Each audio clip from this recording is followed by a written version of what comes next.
Greetings and salutations. My name is Michael Schwahn, and today we are checking out Infinity Nikki. Now, this is going to be such a treat for me.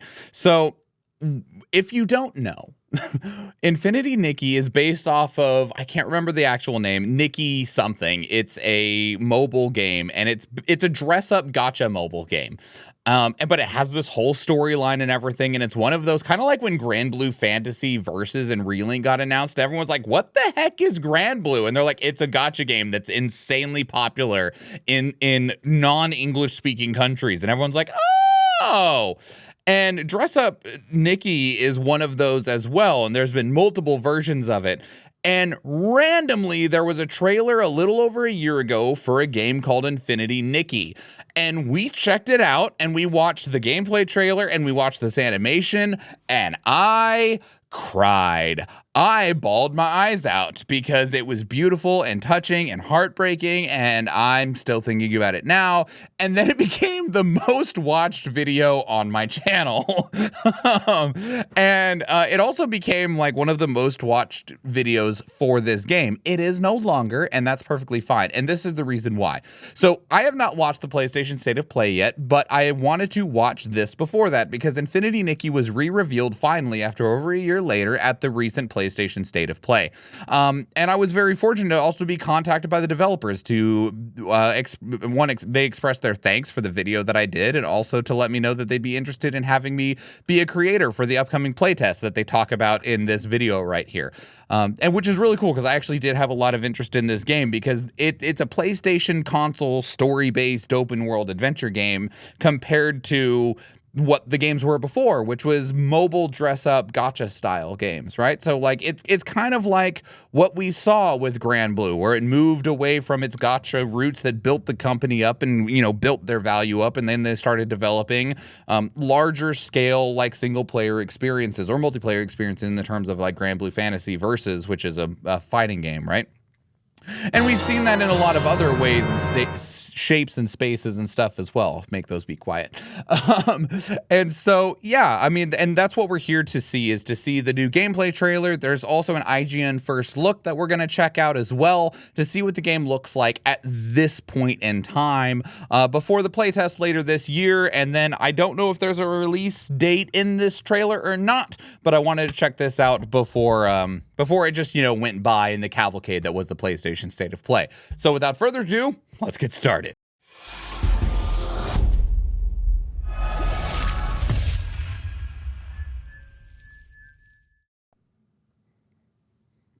Momo, I think I was dreaming. It wasn't a dream. We were really transported to Mirrorland.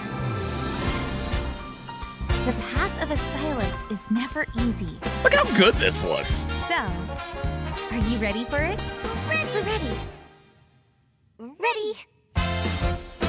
Games are getting to such an interesting point because I'm really happy with the games that have started to try to move away from just being hyper-realistic and going with a digestible style that still looks really, really good, right? Like, does this look realistic? Absolutely not. But it looks good. Like, it's visually pleasing.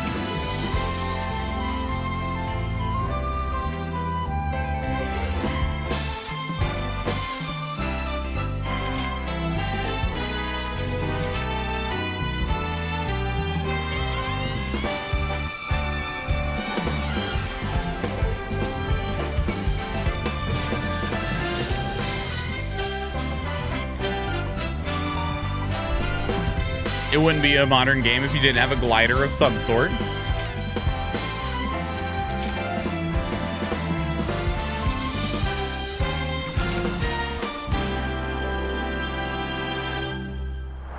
Is it you who pursues infinity? Or is infinity awaiting you? So, one of the things that I also have to talk about, bringing it back to, like, you know, we just got done with this like really fun, cute little adventure looking thing, right? And one of the things that I got to learn a whole lot through people talking about the video that I made over a year ago now is that Infinity Nikki, or Nikki, Dress Up Nikki, the original games, it started Like the very first like 1 or 2 games were like really fun little adventure games, right? Like they had like a very light story, and the idea was that Nikki needed to dress up for different purposes. And then if I'm remembering the details that were shared with me correctly, the third game, it just went, and like characters started dying, and there was like crazy dark energy going on, and it turned into like this like pseudo magical girl shit going on. Like it went from like, oh, I gotta dress up to win the fashion show at high school to I have to dress up to avenge my dead friend and save the world. And it's like, oh, okay. Like it went so far, but that's fine. It makes for a much more interesting presentation, right? Although one thing, and we couldn't tell this with the first trailer, and we can't tell this with this one either, but we should be able to tell with the IGN first look is like what the game actually is. It's really pretty. It looks great, but we just saw a bunch of like adventuring, and we're like, cool. What are we doing? So let's go over to the IGN first look and see if they can tell us what we're doing. The first preview, I'm sorry. If you're going to jump the shark, do a backflip. Yeah. At last, an open world game that measures up. Literally. Infinity Nikki is the console-ready follow-up. IGN. What? I realize you wanted to make the joke of like an open world game that measures up literally because it's like, you know, make a clothing dress up game. But come on. There have been so many open world games that have been genuinely fantastic.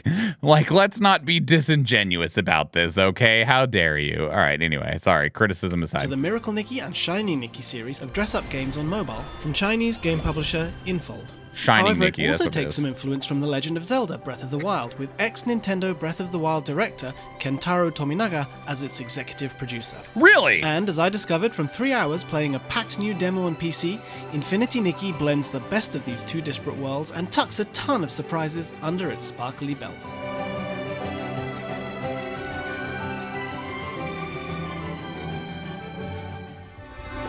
As she digs through her attic in search of an outfit for the ball, titular heroine Nikki is thrown headlong into adventure when she finds an enchanted red and purple glittering dress in a wardrobe.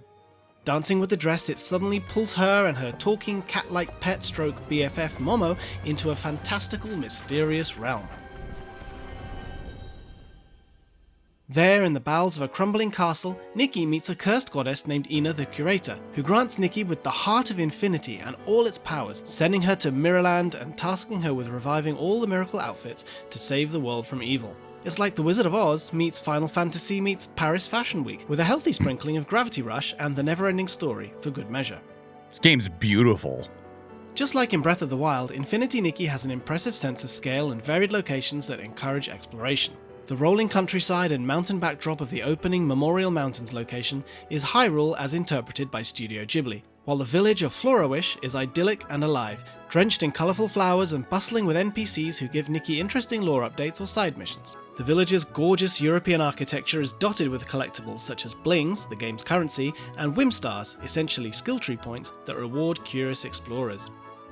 Dungeons offer more advanced platforming action and fantastical boss creatures, while glowing pink cubes open up Zelda-style shrines, with environmental puzzles and other challenges that grant special rewards when... All right, I found my Tears True of to the roots Kingdom of that the I'm Nikki gonna series, actually the gonna fashion want to theme play. permeates Infinity Nikki from shoulder to hem. With her long pink twin tails and her cute feminine style, Nikki is fabulously dressed from the off, and players can unlock a huge variety of outfits. A skill tree allows you to spend Whimstars on outfit blueprints, while others can be received from NPCs and side quests. I mean, it's developed by one of the Once you have the blueprints for an outfit, you can Breath craft of the it, as Wild long as you have the directors, corresponding so, materials. you know, Some of these go ahead and outfits make your give Zelda Nikki new references. abilities, such as a floating jump to cross wide gaps, a glider, similar to Link's, a long-range attack to purify enemies, or an angling suit to go fishing. Hey. Each of these special outfits can be equipped by a selection wheel or by using keyboard shortcuts. Others are purely cosmetic and can be mixed and matched to your heart's desire. Rich graphics show the detail in each item of clothing right down to the type of material, from delicately patterned translucent silk to chunky wool. These Each are cool. outfit comes with its own set of animations too. For example, when Nikki changes into the floating outfit, bubbles follow her as she glides gracefully across the screen, adding to the vibe nicely. Enemies, too, are sometimes made from scraps of spare fabric, while all of the crafting materials Nikki collects are used for making clothes, from plants in the shape of buttons to insects in the shape of socks. One outfit lets Nikki brush and trim animals for their fur, enabling stealth movement so that she can sneak up and catch them unaware. As you trim creatures based on cats, dogs and sheep, they roll around in ecstasy, which is so cute. Who's a good little pup? The world of Mirrorland is populated by fashion-conscious characters, both male Game of the and Year female. material right Early here. in the demo, Nikki meets Dada and her younger sister Bebe, who invite her to join them in the Flora Wish Stylists Guild. The guild house is bedecked with beautiful decor, every member impeccably dressed. Meanwhile, Giovanni, a local crafter of wishing items, is softly handsome, like he stepped directly from an otome dating game. Once registered with the guild, Nikki, now a full-fledged stylist, receives a Pair Pal tablet, which is essentially her Sheikah slate, from which you can enter your nickname, check Nikki's stylist level, adjust her wardrobe, and track quests and crafting ingredients, while the map is marked with useful icons. All in all, it's a set of immediately approachable and useful tools. Similarly, the game offers various options to aid exploration, such as a bicycle rental shop, and if you can find it, a giant bird that you can ride as it flies a predetermined loop around the map. Infinity Nikki's dungeons do offer a fair degree of challenge. An early dungeon I played saw Nikki traversing the Dream Warehouse, a magical building with thousands of discarded paper cranes dotted all over the place, each representing a wish cast by the hopeful villagers of Florawish. The warehouse has now been overrun by monsters, which Nikki must purify. Oh, you got hit. The origami papercraft motif continues as you begin platforming across giant paper cranes, which seesaw as Nikki clambers aboard their wings, making timing important. Nikki can also dash, which doubles as a dodge, and perform a ground pound type attack to defeat enemies or smash breakable objects. It's not the toughest platforming challenge in the world, but it's enough to keep you on your toes. The stage ends with Nikki riding on a massive paper crane that soars ever higher over a stunning skyscape to the soundtrack of a song with lyrics about reaching new heights, a dizzying reward for your efforts so far. Fun. That's really cool. I played an offline demo, but the game will eventually include online features. The details of the online gameplay are still TBC, but the developers explained it will be a solo-focused game where everyone plays as Nikki, but with community aspects. TBC? What is the There's an innocent C? charm to Infinity Nikki. The protagonist is endlessly cheerful, constantly bigging up the characters around her with "You got this" pep talk. When her feline friend Momo pulls out a camera to introduce photo mode, Nikki tells him, "You look like a professional photographer," a refreshing show of positivity and enthusiasm that is infectious. Incidentally, the photo mode is excellent, perfectly tailored to such a fashion-focused game. One thing, real quick, to every developer out there, if you think your game is cool looking in any way, if you have a visually appealing game, and it has like a good character designs, good environment, we're talking basically anything higher quality than Super Meat Boy, please add a photo mode. Because as these games get so beautiful, and I don't even just mean the games that look like this or look like Final Fantasy VII Rebirth or Spider-Man. I'm even talking about if you're making like a PS2 inspired game or a PS1 inspired game, but you are able to make that style look good on modern screens and modern devices, please still include a robust photo mode. Because for the people that are interested in appreciating your work, it is such a valuable thing. It is so valuable, and it also feeds into free marketing because a lot of the people that are going to put the effort in to take good photos of your game using your photo mode, they're going to want to share those. So please just take the extra time to put a good photo mode in your game. Thank you. And packed with features. Photo mode alone could occupy you for hours, as you have Nikki switch between outfits against a picturesque backdrop of luscious hills and sparkling streams, and pose for the camera with a bouquet of flowers, lounging on a bench, or making a heart shape with her hands. Mirrorland's locations are filled with wonder, its atmosphere endlessly engaging. The game is dripping in detailed fashion, rich animations, and watercolor concept art, while its mechanics are surprisingly deep and interesting. I was also surprised to find myself drawn into the story, in which an ancient battle between gods and demons has given rise to a centuries-old The comments on my first Nikki video, so much about the story. I have to say, I never knew dressing up could be so much fun. My time with Infinity Nikki left me eager to try on the finished game when it eventually arrives. Man, whoever is your name in here, whoever recorded this video, if you wrote your own script or whoever wrote your script, good job. Like the amount of like thread-based, like non-cringy jokes that you made in there, you did a good job. Hello, Alamage. It's good to see you. Yeah, I don't know what TBC is. I don't think to be concluded, I don't know. Because like to be determined, to be announced, to be TBC? I don't know. I have no idea. But yeah, and I agree with what you said earlier as well, Real, of this is what people are asking for when they say that the Switch had bad graphics. This game has really good graphics that don't immediately look like they are going to brick your system. To be confirmed. That makes a lot more sense. Thank you, Eve. This game looks like it could reasonably run on the Switch 2. And not look like trash, right? Like when the Switch 2 comes out, I'm sure that Infinity Nikki is probably going to be on it. It's going to be able to run just fine on the Xbox Series S and X and, on the Steam Deck. And it'll be able to rerun on basically all reasonable modern device. And it'll look really good because they have a really good style that isn't going to break your performance when it. Now, that said, the IGN preview looked pretty rough. But a lot of games look really, really rough all the way up until they're released and sometimes even after they're released. But this game is visually stunning without trying to be overbearing on a system. And it's something that I hope more and more developers continue to learn as we get deeper and deeper into the current and even the next generation of systems about we don't need to be able to see every single thread on Spider-Man's suit. We don't need to be able to see every hair and pore on Aloy's face, right? Like that technology is really cool, but it only adds so much. Especially when we're seeing development times for games just get longer and longer and longer. Games are taking 5, 7, even 10 years to be developed now, and the costs of development are ballooning when we're seeing games that are costing 200, 300, 400 million to be developed. And it's like, that is just an unsustainable system. And part of that is because of things like trying to be able to, determine the thread count in Kratos's cloak, Yeah. So things like this that are much more focused and because a lot of people use in Nintendo's circumstance about they have a graphic style and they stick to it and an art direction that isn't overbearing, and in some cases that does work really, really well, having not necessarily restrained but reasonable art direction for your game.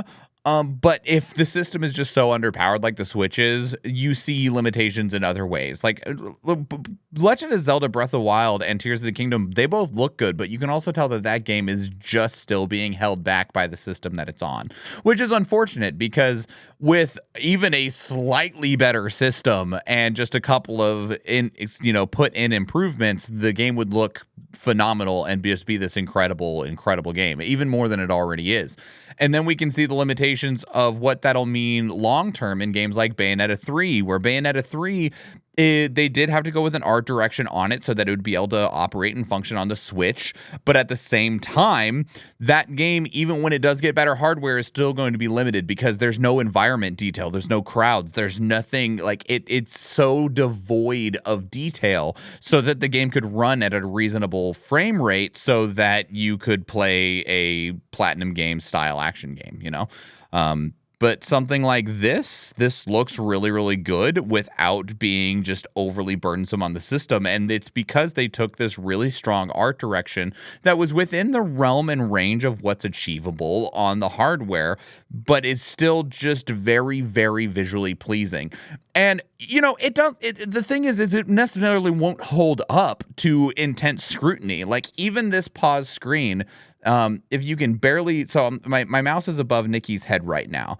And if we go up to the top right, and if you look at this branch up here, the texture is kind of weirdly stretched right here. And you can tell that this particular piece is only like maybe 1, 2, 3, 4, 5, maybe like a dozen polygons is what's making up this little section of tree over here. It's probably a lot more than that because of the way that modern design is, but it's not really highly detailed, right? And you can also see like some of the kind of weird breaks in this tree. But that's because we're taking this really close-up look at it. You're really breaking it down. You can see where the texture down here at the base of this branch doesn't blend quite right into the tree right here. But again, that's like, how much time and effort and money do you want to spend on this tree when at a glance, the tree looks absolutely fine. And realistically, we're not going to be paying attention to this tree, because this tree is not what is drawing our attention. On this pause screen, obviously, we're paying attention to the logo, and we're paying attention to Nikki and Momo. And Nikki is a much, much higher quality model with significantly more polygons. And that's where they invested their time into, because realistically, one of the things you're going to be looking at the most is Nikki, especially considering it's a dress-up game. Some of these dresses in this game were absolutely stunning, right? And you're like, okay, well, that's one of the things that we're going to be paying attention to, is we're going to be paying attention to the outfits that these characters are in and what they're changing into and the way that they're dressing up and the things that the characters are doing. And you support that with the environment around them. But that's where you see somebody that has like a good mind for art direction.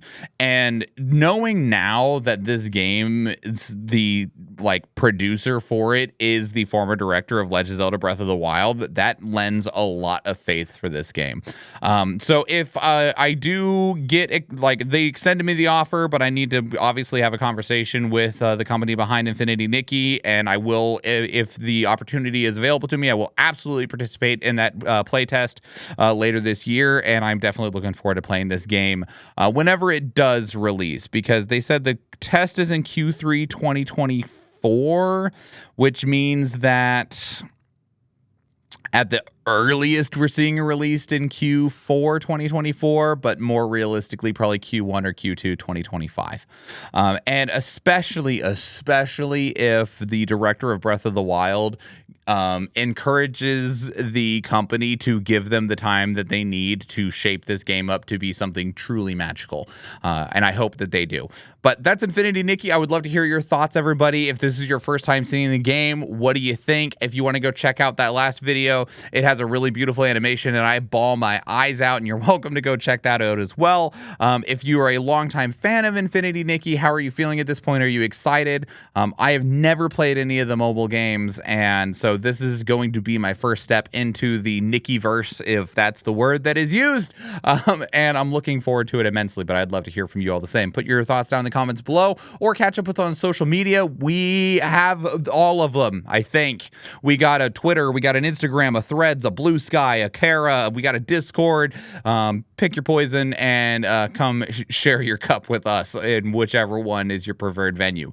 Otherwise, if you can't tell, this video is recorded live, and I would love to see you there. And if you do come join us in the live stream, or if you do watch one of the other videos on the channel, thank you and enjoy.